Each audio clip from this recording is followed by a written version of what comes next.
What's up? This is Ben from WODprep, and this video is all about CrossFit tips for beginners. 5 major mistakes that you need to avoid. So if you've been doing CrossFit for anywhere less than about 1 year, I guarantee that one of these 5 mistakes are hurting your training right now. So watch this video, and I promise you, if you eliminate these mistakes, your performance will increase.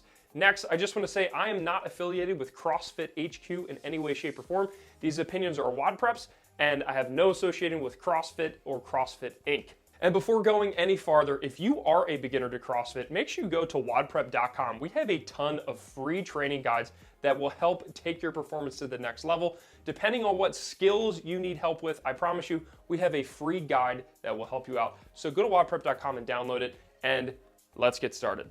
Major mistake number 1 that you need to avoid is skipping workouts that you hate. I was an affiliate owner for several years, and I cannot begin to describe to you the anger that I would experience when these brand new athletes would come into the gym. They'd start loving CrossFit, they'd buy all the gear, we'll get to that later. They'd get super excited, but anytime there was running in a workout or overhead squats, they would never show up. It would be a day they're supposed to be there. They're always there at 5:30 p.m. Monday, Tuesday, Wednesday. But of course, if I did any of that in the programming, they would be gone. They'd skip it. And they wondered why they always hated running and they always hated overhead squats and all these other various movements that people tend to skip. If you hate a specific movement, yet you skip the workouts that contain that specific movement, then guess what? You are limiting yourself. So it's a self-limiting belief. You say, I'm bad at double unders or I'm bad at overhead squats. I don't want to do them. Well, that is why you're bad at them, because you're not able to practice them. So I promise you, if you stop skipping workouts, don't even look at the workout. I would challenge you not to look at the workout before you go into the gym. Just show up when it's your time to work out and do what's written on the board. Don't sandbag or skip workouts. Mistake number 2 is the Plateau Panic. So for the first year of CrossFit, I would hit a new PR every single time I stepped in the gym. I'd go to the gym, there'd be a barbell movement, boom, I'd hit a PR. Didn't matter what my sleep was, what my diet was, I'd come into the gym and I'd hit a PR.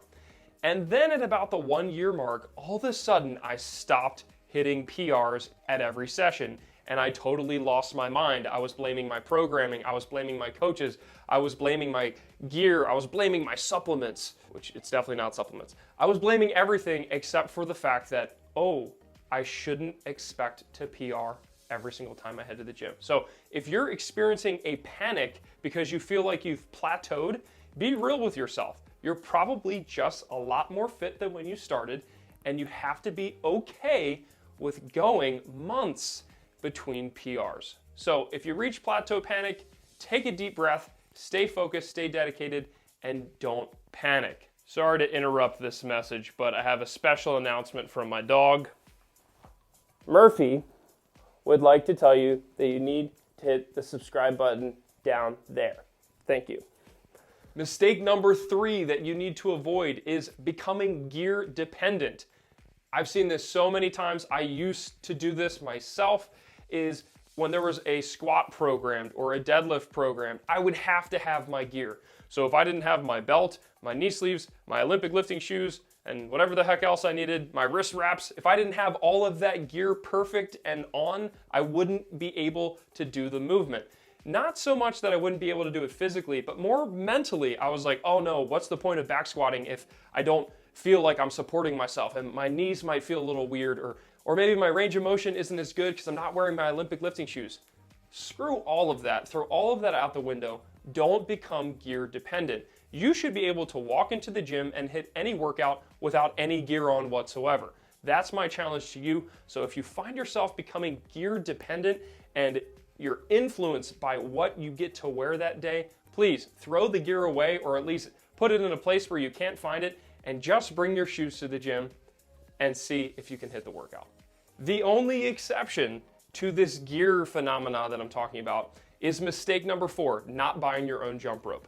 If you are a CrossFitter that's been doing it for longer than just a few weeks, you need to have your own jump rope. This is the only piece of gear that I highly recommend everyone buy for themselves. You really don't need anything else other than your own jump rope. And here's why. There are so many different lengths, weights, handle styles, handle lengths.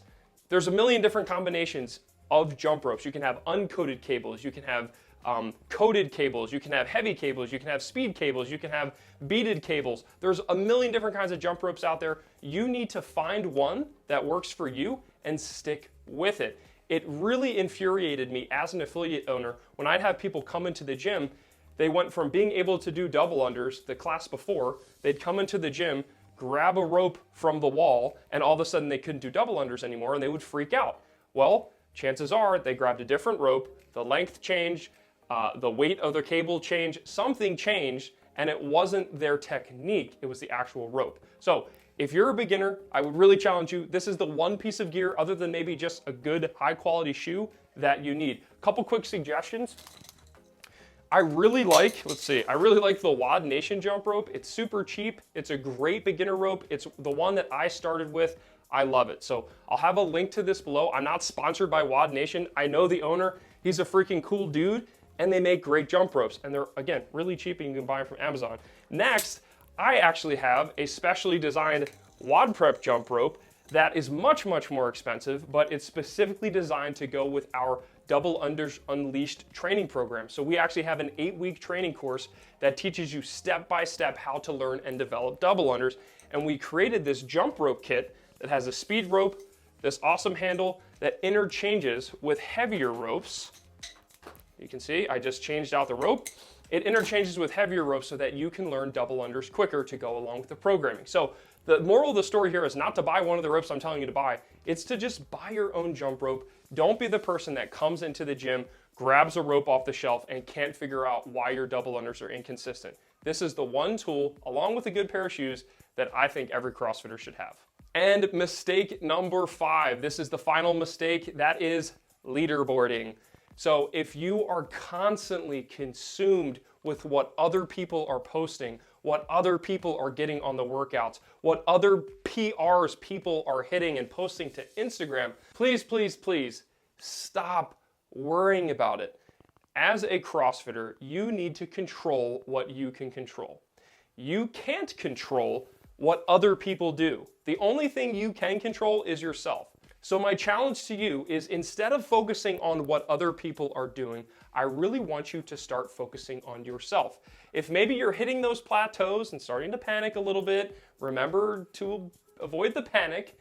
But instead of focusing on, oh my gosh, my friend just hit a 200-pound clean, but I'm only at 185, I'm falling so far behind, don't worry about that. Take a deep breath, focus on yourself, and control what you can control. So I hope that these 5 tips help. If you want to control what you can control, do yourself a favor and start learning how to improve your skills. Go to WODprep.com, and we have free training guides that will help you improve most of the trickier movements in CrossFit.